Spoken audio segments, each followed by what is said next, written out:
जय माता दी। ओम नमः शिवाय। प्रिय भक्तगणों, नवरात्रि के चौथे दिन इनकी पूजा करने से भक्तों का मन अनाहत चक्र में होता है। इसके जागृत होने से किसी भी चीज के प्रति उत्पन्न डर और भय खत्म हो जाता है और उस व्यक्ति को असीम शांति तथा ज्ञान की प्राप्ति होती है। तो प्रिय भक्तगणों, आज मैं सुना रही हूँ नवरात्रि के चौथे दिन सुनी जाने वाली माता कुष्मांडा की बड़ी ही दुर्लभ पौराणिक व्रत कथा, जिसे आप सभी भक्तगण बड़ी श्रद्धा तथा प्रसन्न चित्त मन से पूरा अवश्य सुनिएगा। इस कथा को आधा अधूरा छोड़कर माता रानी का अपमान ना करें, पूरा सुने। जय माता दी। प्राचीन काल की बात है। कौशल देश में सुशील नाम का एक निर्धन ब्राह्मण रहता था। प्रतिदिन मिलने वाली भिक्षा से वह अपने परिवार का भरण पोषण करता था। उसके कई बच्चे थे। प्रातः काल वह भिक्षा लेने घर से निकलता और सायं काल लौट आता था। देवताओं, पितरों और अतिथियों की पूजा करने के बाद आश्रित जन को खिलाकर ही वह स्वयं भोजन ग्रहण करता था। इस प्रकार भिक्षा को वह भगवान का प्रसाद समझकर स्वीकार करता था। इतना दुखी होने पर भी वह दूसरों की सहायता के लिए सदैव तत्पर रहता था। यद्यपि उसके मन में अपार चिंता रहती थी। उसकी इंद्रियों पर उसका पूर्ण नियंत्रण था। वह सदाचारी, धर्मात्मा और सत्यवादी था। उसके हृदय में कभी क्रोध, अहंकार और ईर्ष्या जैसे तुच्छ विकार उत्पन्न नहीं होते थे। ऐसे ही एक बार की बात है। उसके घर के पास एक सत्यव्रत नामक एक तेजस्वी ऋषि आकर ठहरे। वे एक प्रसिद्ध तपस्वी थे। मंत्रों और विद्याओं का ज्ञाता उनके समान आस पास दूसरा कोई नहीं था। अनेक व्यक्ति उनके दर्शन को आने लगे। अब उस ब्राह्मण सुशील के हृदय में भी उनसे मिलने की इच्छा जागृत हुई और वह उनकी सेवा में उपस्थित हुआ। सत्यव्रत को प्रणाम करके बोला, ऋषिवर, आपकी बुद्धि अत्यंत विलक्षण है। आप अनेक शास्त्रों, विद्याओं और मंत्रों के ज्ञाता हैं। मैं एक निर्धन, दरिद्र और असहाय ब्राह्मण हूँ। कृपया मुझे बताइए कि मेरी गरीबी किस प्रकार समाप्त हो सकती है। उसने आगे कहा, मुनिवर, आपसे यह पूछने का केवल इतना ही अभिप्राय है कि मुझ में परिवार का भरण पोषण करने की शक्ति आ जाए। धन के कमी के कारण मैं उन्हें पर्याप्त सुविधाएं और अन्न सुख नहीं दे पा रहा हूँ।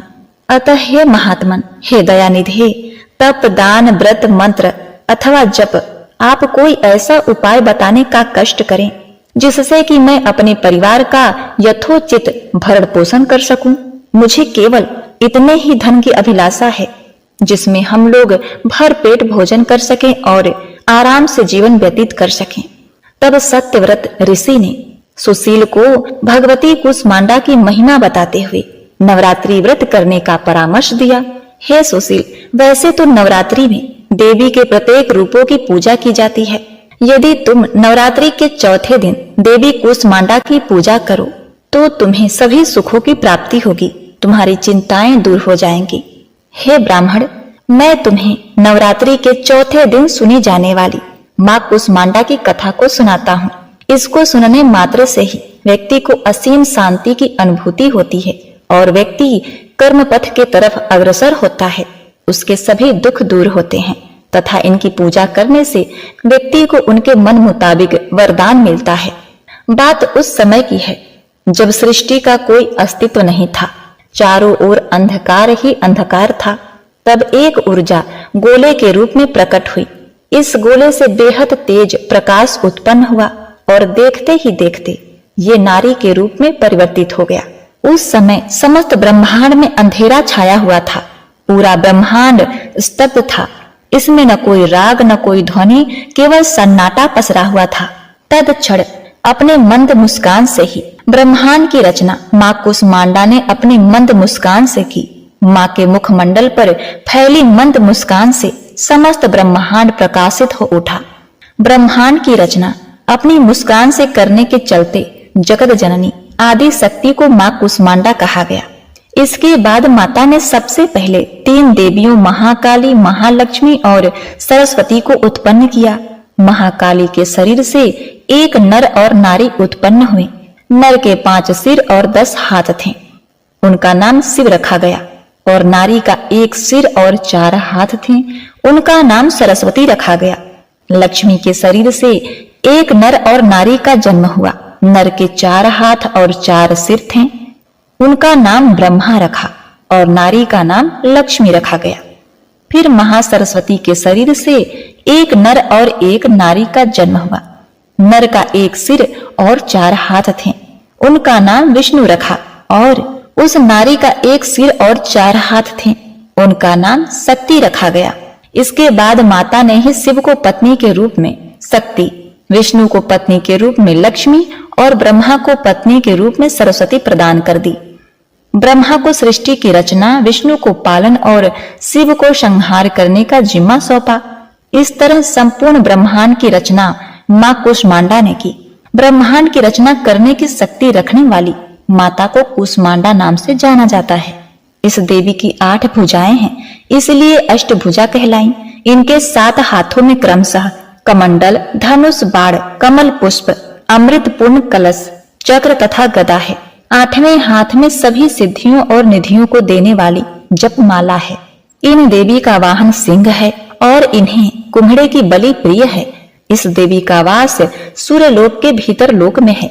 सूर्यलोक में रहने की शक्ति, क्षमता केवल इन्हीं में है। इसीलिए इनके शरीर की कांति और प्रभा सूर्य के भांति ही दीप्तिमान है। इनके ही तेज से 10 दिशाएं अलौकिक हैं। ब्रह्मांड की सभी वस्तुएं और प्राणियों में इन्हीं का तेज व्याप्त है। चंचल और पवित्र मन से नवरात्रि के चौथे दिन इन देवी की पूजा आराधना करनी चाहिए। इससे भक्तों के रोग और शोकों का नाश होता है तथा उसे आयु, बल, आरोग्य प्राप्त होता है। ये देवी थोड़े से ही सेवा से भक्तों से प्रसन्न होकर उन्हें आशीर्वाद देती हैं। सच्चे मन से पूजा करने वालों को सुगमता से परम पद की प्राप्ति होती है। अतः विधि विधान से पूजा करने पर भक्त को कम समय में ही कृपा का सूक्ष्म भाव अनुभव होने लगता है। ये देवी आधियों व्याधियों से मुक्त करती हैं और उसे सुख, समृद्धि और उन्नति प्रदान करती हैं। अतः इस देवी की उपासना में भक्तों को सदैव तत्पर रहना चाहिए। नवरात्रि के चौथे दिन अनाहत चक्र में इनका ध्यान करने से साधक को भौतिक और आध्यात्मिक प्रचुरता प्राप्त होती है। भक्ति और समर्पण के साथ इनके मंत्र का जाप करने से साधक की चेतना उच्च ब्रह्मांडीय सत्य के प्रति ग्रहणशील हो जाती है। इनके मंत्र का जाप करने से उनके भक्तों को इच्छा, संतुष्टि, मोह भंग और निराशा के अंतहीन चक्र से मुक्ति मिलती है। अतः हे ब्राह्मण, इनकी पूजा करने से भक्तों को कोई रोग नहीं सताता। इनकी कृपा इतनी बड़ी है कि भक्तों को हर तरह के सुख प्राप्त होते हैं। अतः तुम भी नवरात्रि का व्रत करो और चौथे दिन माता कूष्मांडा की पूजा अर्चना करके अपने जीवन को सुखी बना सकते हो। सत्यव्रत ऋषि के मुख से इतना सुनने के बाद सुशील ने सत्यव्रत को अपना गुरु बनाकर उनसे माया बीज नामक माता कूष्मांडा के मंत्र की दीक्षा ली। तत्पश्चात नवरात्रि व्रत रखकर उस मंत्र का नियमित जाप आरंभ कर दिया। उसने देवी दुर्गा की श्रद्धा और भक्ति पूर्वक आराधना की और इस प्रकार उसके निश्चल और प्रेम भाव से की गई आराधना से देवी मां प्रसन्न हो गई। सुशील की भक्ति से प्रसन्न होकर देवी मां ने उसे नवरात्रि के अंतिम दिन साक्षात उसके समक्ष प्रकट हो गई और सुशील को उसका अभीष्ट वर प्रदान करते हुए उसे संसार का समस्त वैभव, ऐश्वर्य और मोक्ष प्रदान किया। इस प्रकार भगवती दुर्गा माता कूष्मांडा ने प्रसन्न होकर अपने भक्त सुशील के सभी कष्टों को दूर कर दिया और उसे अतुल धन संपदा, मान सम्मान और समृद्धि प्रदान की। तो बोलिए अम्बे मात की जय। जय माता दी। प्रिय भक्तगणों, आइए अब सुनते हैं सुख, समृद्धि और वैभव देने वाली माता कूष्मांडा की दूसरी कथा। इस कथा को सुने बिना यह व्रत कथा अधूरी मानी जाती है। इसे सुनकर कथा को पूर्ण करिए और माता का आशीर्वाद प्राप्त करें। बहुत ही पुराने समय की बात है। एक गरीब बूढ़ी माँ दुर्गा के मंदिर के आगे भिक्षा के लिए सुबह से बैठी रहती थी। लेकिन एक दिन उन्हें उस मंदिर के बाहर कुछ नहीं मिला और उस दिन उन्हें पानी पीकर ही अपनी भूख मिटानी पड़ी। तब उसने सोचा कि चलो कोई बात नहीं, शायद कल कुछ मिल जाए। तो अगले दिन भी वो दुर्गा माँ के मंदिर के आगे भिक्षा लेने के लिए बैठ गई। तब उस बूढ़ी गरीब को यह देखकर बड़ी खुशी हुई कि मंदिर में उस दिन बहुत ज्यादा भीड़ थी। उस दिन नवरात्रि का चौथा दिन था। उन्होंने सोचा शायद कोई त्योहार होगा, क्योंकि वो मंदिर दुर्गा माता का बहुत ही प्राचीन मंदिर था। बूढ़ी माँ को पता ही नहीं था कि नवरात्रि चल रहा है। अब क्या था, वहां से कितने लोग आए, कितने लोग चले गए, लेकिन उस बूढ़ी गरीब को किसी ने भी कुछ नहीं भक्तगणों इस जगह की उस पूर्ण करने जारी को आगे आप सुनेंगे। आटा, चावल, पैसा सब कुछ दे रहे थे। तभी वो गरीब बूढ़ी माँ आंखों में आंसू लिए माँ दुर्गा को याद करने लगी और उनसे कहने लगी, हे मैया कि मुझे कोई भीख नहीं दे रहा। मुझे तो केवल दुख इस बात का है कि भरे हुए घर को हर कोई इंसान और भी ज्यादा क्यों भरता है, लेकिन क्या किसी को भी हम जैसे भूखे और गरीबों के खाली हाथ बिल्कुल भी नजर नहीं आते? ऐसा क्यों होता है मैया? और अगर ऐसा ही चलता रहा तो हम जैसे गरीब लोगों का क्या होगा? दुर्गा मैया से मन में इतना कहने के बाद उस बूढ़ी माँ ने सोचा कि शायद आज भी मुझे भूखा ही सोना पड़ेगा। इतने में ही न जाने कहां से एक सुंदर सी कन्या उस दुर्गा माँ के मंदिर की सीढ़ियां चढ़ने लगी, और तो जैसे मौसम ही बदल गया हो। जैसे ही वो सुंदर कन्या उस पंडित के पास पहुंची तो उस समय वहां उस गांव का एक बहुत धनवान व्यक्ति खड़ा हुआ था। तो जैसे ही उस धनवान व्यक्ति ने अपनी पैसों और लड्डू बर्फी से भरी हुई थाली पूजा के लिए पंडित को पकड़ाने लगे, तो वैसे ही उस कन्या ने उन्हें रोकते हुए कहा, हे धनवान व्यक्ति, तुम ये पैसे और लड्डू बर्फी से भरी हुई थाली इस मंदिर के बाहर बैठी उस बूढ़ी माँ को क्यों नहीं देते? वह बेचारी कल से भूखी है और उनकी सहायता करना तुम्हारा कर्तव्य है, जबकि दुर्गा माँ ने तुम्हें तुम्हारी मेहनत का खूब धन दिया हुआ है। लेकिन उस धनवान व्यक्ति ने अपना घमंड दिखाते हुए उस छोटी कन्या से कहा, तुम कौन हो मेरे दुर्गा माँ की पूजा के बीच में आने वाली, और मैं ये सारा धन इस बूढ़ी गरीब पर क्यों लुटाऊं? तब उस कन्या ने उस धनवान व्यक्ति को दोबारा कहा, हे धनवान व्यक्ति, मान जाओ, ये पैसों की थाली तो तुम्हें उस बूढ़ी गरीब को ही देनी होगी। लेकिन उस धनवान व्यक्ति ने उस सुंदर कन्या की बात न मानकर वो पैसों की थाली उस पंडित को जैसे ही पकड़ाने लगा, वैसे ही उस कन्या ने जोर से धरती पर अपना पैर मारा तो जैसे पूरी धरती ही हिलने लगी, और अचानक वो धनवान व्यक्ति सीढ़ियों से लुढ़कता हुआ उसी बूढ़ी माँ के पैरों में आकर गिरा, जिसे वो धनवान व्यक्ति पैसों की थाली देने से मना कर रहा था। तभी वो धनवान आदमी खड़ा होकर ये सोचने लगा कि ये कैसा चमत्कार था, मैं ऊपर से नीचे कैसे गिरा। और जब उसने ऊपर की तरफ देखा तो मंदिर के पास भी कोई नहीं था और वो कन्या भी वहां नहीं थी। तो उसने उस मंदिर के पंडित से पूछा, पंडित जी, अभी अभी यहाँ एक सुंदर सी कन्या खड़ी थी, वो मुझे मंदिर में प्रसाद न चढ़ाकर उस गरीब बूढ़ी को देने के लिए कह रही थी। तो उस पंडित ने बहुत ही अचंभित होते हुए उस धनवान आदमी से कहा कि नहीं नहीं, यहाँ तो कोई भी कन्या नहीं आई, और तो और मैंने तो आपको भी यहाँ अभी अभी देखा है। इतना सुनते ही उस धनवान व्यक्ति की आंखों में दुख भरे आंसू आ जाते हैं और वो सब समझ जाता है कि वो कन्या कोई और नहीं बल्कि मेरी दुर्गा माँ थी, मगर मैं उन्हें क्यों नहीं पहचान पाया और उसका कहा भी मैंने क्यों नहीं माना। तभी वो धनवान व्यक्ति दुर्गा माँ की मूर्ति के आगे रोता हुआ हाथ जोड़कर ये कह रहा था, मुझे माफ कर दो मैया, मैं आपका इशारा समझ नहीं पाया, लेकिन अब मैं आपके दर्शन से धन्य हो गया। ये सब धन दौलत तो आपके ही वजह से है, और अब से इस धन दौलत को गरीबों की सहायता के लिए खर्च करूंगा। तभी उसी समय वो धनवान आदमी उस बूढ़ी गरीब के पास जाता है और उसे कुछ पैसे और कुछ खाने के लिए देता है। तो बूढ़ी गरीब उसे खूब आशीर्वाद देती है और कहती है, तुम हमेशा धनवान रहो और माता रानी तुम्हारी और तुम्हारे परिवार की हमेशा रक्षा करे। ऐसे आशीर्वाद से उस धनवान आदमी को बहुत खुशी मिली, और तभी से उस धनवान आदमी को कोई भी गरीब मिलता था तो उसकी मदद जरूर करता था। इस कथा के माध्यम से माता रानी का यही संदेश होता है, किसी गरीब भूखे की सहायता अवश्य करनी चाहिए। अन्नदान महादान, अन्नदान करने से व्यक्ति को इहलोक और परलोक दोनों का सुख प्राप्त होता है और नवरात्रि व्रत संपूर्ण होता है। तो प्रिय भक्तगणों, आइए अब श्रवण करते हैं दुर्गा सप्तशती का चौथा अध्याय। इसे सुनने के बाद भक्तों की सभी प्रकार की मनोकामनाएं पूरी होती हैं। इसे आधे पर त्याग नहीं करना चाहिए, इससे माता का अपमान होता है। साथ ही आपको अंत में आरती भी सुनाई जाएगी। दुर्गा सप्तशती का चौथा अध्याय। इंद्र आदि देवताओं द्वारा देवी की स्तुति।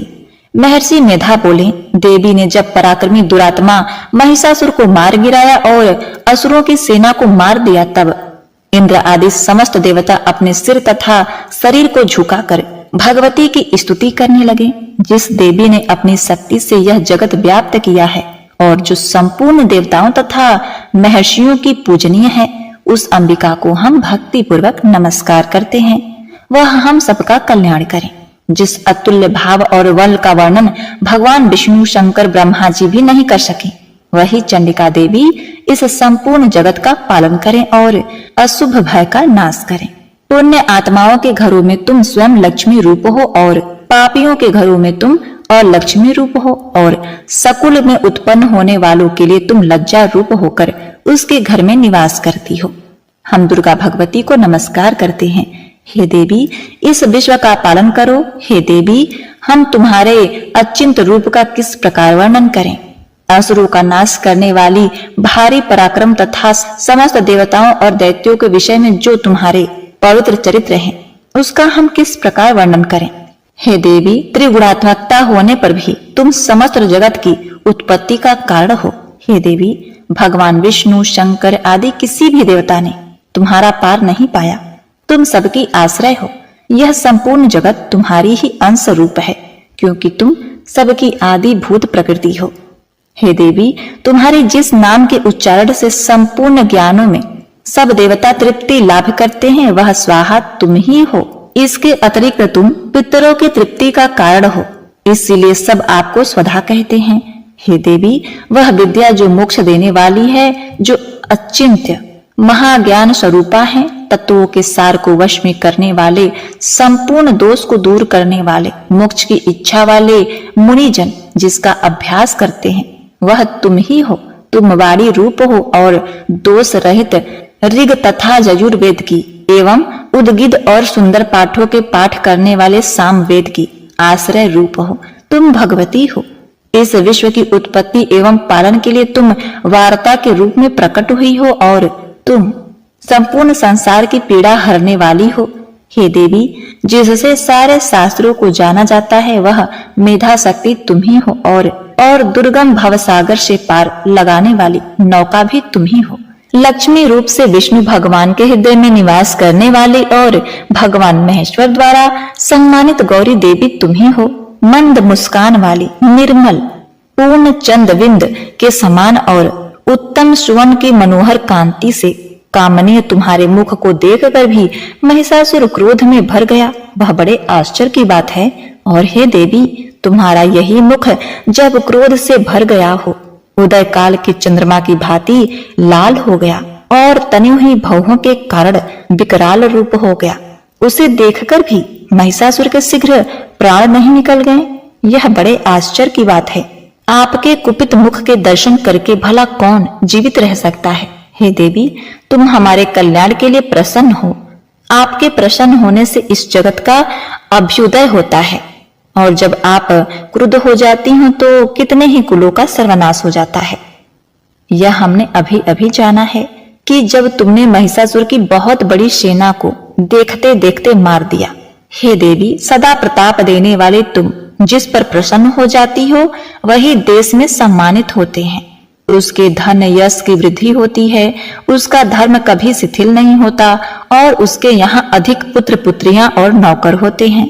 हे देवी, तुम्हारी कृपा से ही धर्मात्मा पुरुष प्रतिदिन श्रद्धा पूर्वक यज्ञ करते हैं और धर्मानुकूल आचरण करते हैं और उनके प्रभाव से स्वर्गलोक में जाते हैं, क्योंकि तुम तीनों लोकों में मनवांछित फल देने वाली हो। हे माँ दुर्गे, तुम स्मरण करने पर संपूर्ण जीवों के भय नष्ट कर देती हो और स्थिर चित्त वालों के द्वारा चिंतन करने पर उन्हें और अत्यंत मंगल देती हो। हे दारिद्र दुख नाशनी देवी, तुम्हारे सिवा दूसरा कौन है। तुम्हारा चित्त सदा दूसरों के उपकार में लगा रहता है।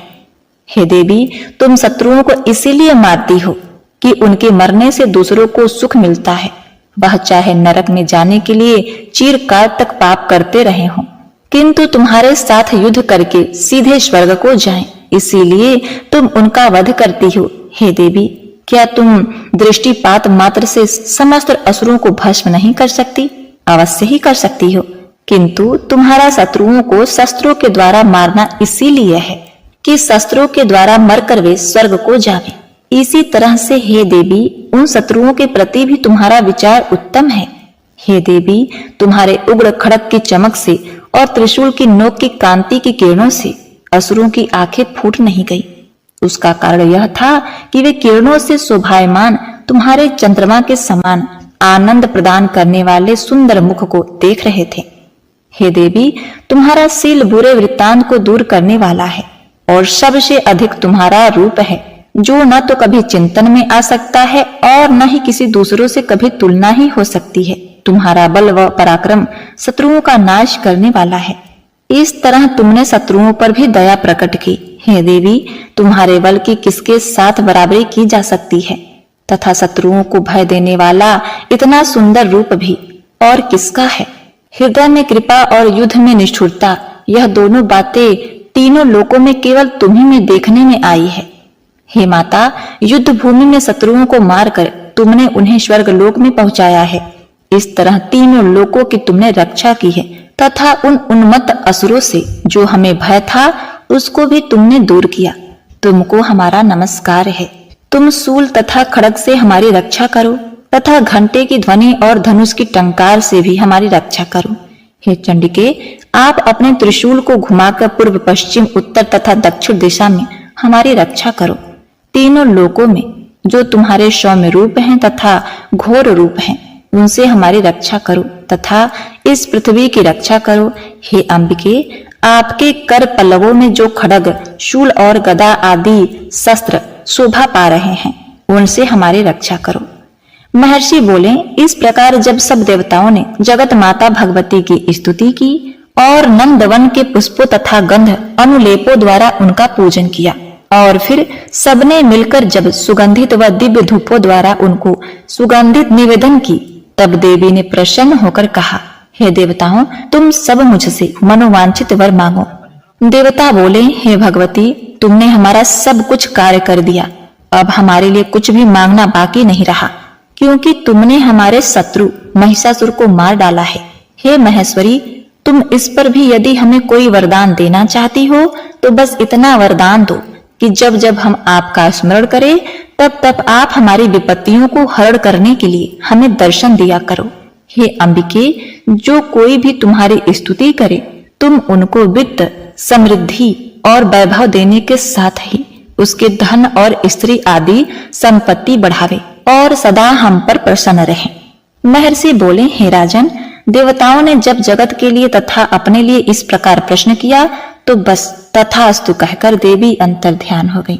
बोलिए अम्बे मात की जय। हर हर महादेव। नौ दुर्गे माँ तेरी आरती गाऊं, नौ दुर्गे माँ तेरी आरती गाऊं, अम्बे महारानी तेरी आरती गाऊं, आरती गाऊं मैया तुमको मनाऊं, आरती गाऊं मैया तुमको मनाऊं, अम्बे महारानी तेरी आरती गाऊं, अम्बे महारानी तेरी आरती गाऊं। पहली प्रकृति देवी शैलपुत्री, दूसरी ब्रह्मचारी जग निर्मात्री, देख रूप बलिहारी मैं जाऊं, नौ दुर्गे माँ तेरी आरती गाऊं, तीसरी चंद्र घंटा शांति दायक, तीसरी चंद्र घंटा शांति दायक, चौथी कोसमांडा जग की नायक, माँ के चरणों में शीस नवाऊं, नौ दुर्गे माँ तेरी आरती गाऊं, नौ दुर्गे माँ तेरी आरती गाऊं। पांचवें स्कंद माँ भाग्य की दाती, पांचवें स्कंद माँ भाग्य की दाती, छठी कात्यायनी तुष्टि दाती। ज्योत जलाऊं मैया सुमिरन गाऊं, ज्योत जलाऊं मैया सुमिरन गाऊं। नौ दुर्गे माँ तेरी आरती गाऊं, नौ दुर्गे माँ तेरी आरती गाऊं। सातवीं काल रात्रि शुभ फलदायक, सातवीं काल रात्रि शुभ फलदायक। आठवीं महागौरी शक्तिदायक, महाशक्ति की महिमा मैं गाऊं, महाशक्ति की महिमा मैं गाऊं। नौ दुर्गे माँ तेरी आरती गाऊं, नौ दुर्गे माँ तेरी आरती गाऊं। नवी महामाई माँ सिद्धिदात्री, नवी महामाई माँ सिद्धिदात्री। नौ दुर्गा पूजन से पूर्ण नवरात्रि, नौ दुर्गा पूजन से पूर्ण नवरात्रि। दुर्गा पूजन का आनंद पाऊं, नौ दुर्गा माँ तेरी आरती गाऊं, नौ दुर्गा माँ तेरी आरती गाऊं। अम्बे महारानी तेरी आरती गाऊं, नौ दुर्गा माँ तेरी आरती गाऊं। आरती गाऊं मैया तुमको मनाऊं, आरती गाऊं मैया तुमको मनाऊं। अम्बे महारानी तेरी आरती गाऊं, अम्बे महारानी तेरी आरती गाऊं, अम्बे महारानी तेरी आरती गाऊं। बोलिए अम्बे मात की जय। हर हर महादेव।